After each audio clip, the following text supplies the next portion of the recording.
మనం స్వాహ అన్నప్పుడు ఆ స్వాహాదేవి మనం ఏదైతే ఇప్పుడు గణపతి హోమం చేసుకున్నాం అంటే ఇలా ఈ కార్యక్రమం ఎలాంటి ఆటంకాలు జరగకుండా నిర్విఘ్నంగా జరగాలి అని ఈ యొక్క మహాగణాధిపతి హోమం చేసుకున్నాం. అంటే మనము హోమం చేసేటప్పుడు గణపతయ ఇదం నమః అని అనుకోమని చెప్తాం. అంటే ఈ యొక్క ద్రవ్యం స్వాహాదేవి ఈ గణపతయ ఇదం నమః అన్నప్పుడు ఎప్పుడైతే మనం ఈ ద్రవ్యాన్ని మనం అగ్నిదేవుడికి సమర్పిస్తామో ఆ యొక్క స్వాహాదేవి ఆ అగ్నిదేవుడు ఆ వితిన్ ఫ్రాక్షన్ ఆఫ్ సెకండ్స్ లో ఆ యొక్క గణపతికి ఆ యొక్క ద్రవ్యాన్ని చేరువేసి వస్తారనమాట. మనం ఒకవేళ గణపతయ ఇదం నమః అని అనుకోకుండా ఆ యొక్క ద్రవ్యాన్ని వేస్తే ఆ ద్రవ్యం అనేది అగ్నిదేవుడికి చెందుతుంది.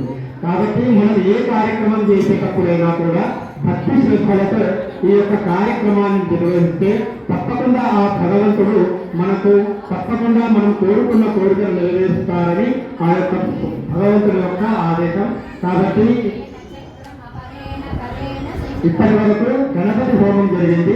ఇప్పుడు నవగ్రహ హవనము అంటే ఒక్కొక్క గ్రహము ఒక్కొక్క కారకత్వానికి ప్రతీక. సూర్యగ్రహం వచ్చేసి ఆత్మకు సంబంధించింది, చంద్రుడు వచ్చేసి మనస్సుకు సంబంధించింది. చంద్రుడు ఎలా ఉంటాడు? ప్రశాంతంగా చల్లగా ఉంటాడు.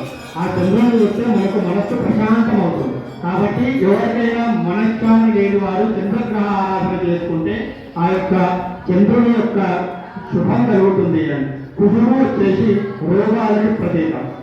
రోగాలు ఏదైనా దేహంలో ఏదైనా రోగాలు కానీ ఇలాంటివి ఉన్నా కుజగ్రహ శాంతి చేసుకొని ఆ కుజగ్రహ ద్రవ్యాన్ని ఆ యొక్క బ్రాహ్మణుడికి సమర్పిస్తే ఆ కుజగ్రహ యొక్క దోషం నివారణ అవుతుంది. అదేవిధంగా బుధుడు బుద్ధికి, గురుడు మన పుత్రులకు పుత్రులకు అదేవిధంగా శుక్రుడు పెళ్లి కాని వారికి కలత్వ దోషం నివారణ, అదేవిధంగా పెళ్ళైన వారికి భార్యకి ఎలాంటి దోషాలు ఏదైనా ఉంటే ఆ దోషాలు అన్నీ కూడా నెరవేర్చడానికి శుక్రగ్రహ ఆరాధన చేస్తాము. శనేశ్వరునికి ప్రాణానికి సంబంధించింది.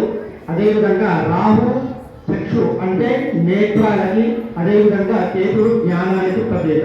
ఈ యొక్క నవగ్రహ హోమము ఏ కార్యక్రమం చేయాలైనా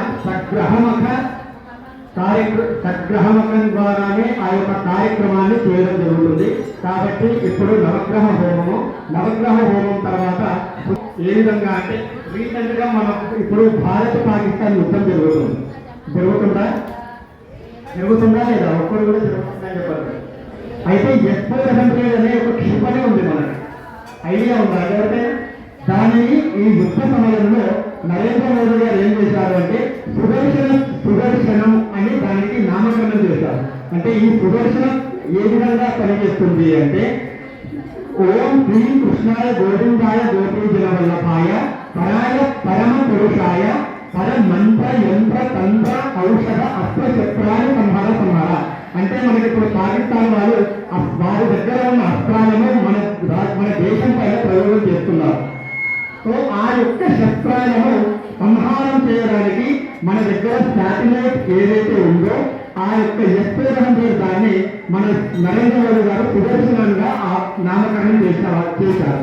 సో మనం పాకిస్తాన్ వారు మన పైన వేసే శస్త్రాలను ఆ సుదర్శన భగవానుడు ఆ యొక్క వారి అస్త్రాలను సంహారం చేయాలి అనే ఉద్దేశంతో ఆ నామకరణం చేసిన వారు. కాబట్టి ప్రతి ఒక్కరు కూడా ఈ యొక్క సుదర్శన హోమాన్ని మన భారతదేశానికి అంకితం చేస్తూ మన పాకిస్తాన్ మన పైన వేసేటువంటి క్షిపణులను ఎలాంటి ఆటంకాలు జరగకుండా మన భారతదేశానికి రక్షణగా ఈ యొక్క సుదర్శన హోమం కార్యక్రమం చేయాలి. ప్రతి ఒక్కరు కూడా ఆ యొక్క భారతదేశానికి ఎప్పుడూ సర్వదా నిమగ్నంలో ఉండాలి అని మనసారా కోరుకుంటూ భారత్ మాతాకి జై. ఓం